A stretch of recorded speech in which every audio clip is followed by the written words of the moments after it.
Hey guys, welcome back to my Christmas DIY series where I teach you different gifts you can create this holiday season to make your loved ones feel extra special. Today we're going to be making some beautiful snowflake wax melts. To make these, I ordered some thick silicone molds that would be perfect for some wax melts due to their high temperature range and their flexibility. When I opened the package, I was really pleased with the different designs for all of the cavities. Not only that, the package came with 2 different molds, but for the purpose of this video, I'll be using just one. To begin, I measured and poured my soy wax into my wax melter and set that up to the right temperature so the wax could melt evenly without burning. While the wax was melting, I started adding my festive colors to my molds for each of the wax melts. With the different designs I had in mind, I wanted to capture the essence of Christmas, not only with the snowflakes, but with the beautiful colors. So I used a few drops of the colors into the molds. By the time I was done, my wax had fully melted, so I poured some into my Pyrex and added some fragrance, which I completely forgot to record for y'all. But the next step is simply pouring the wax into the molds.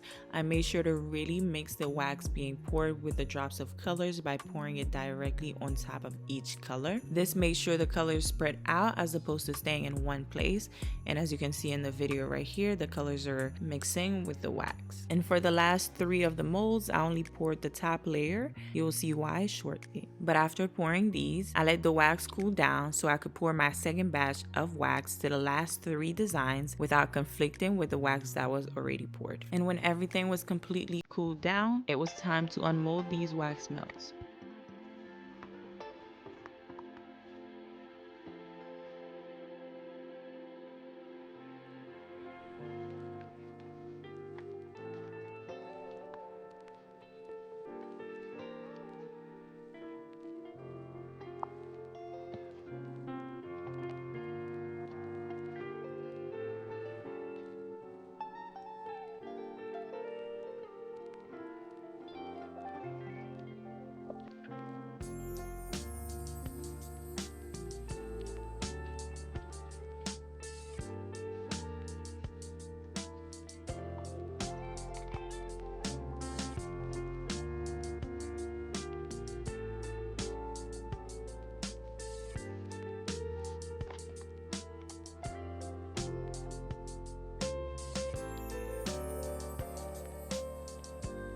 In the end, these wax melts were really cute and much bigger than the typical wax melts that everybody purchases. They each one weigh about 7 ounces, which means longer lasting fragrance. Now, which one out of the 6 is your favorite? I'd love to hear your thoughts, so let me know in the comments below.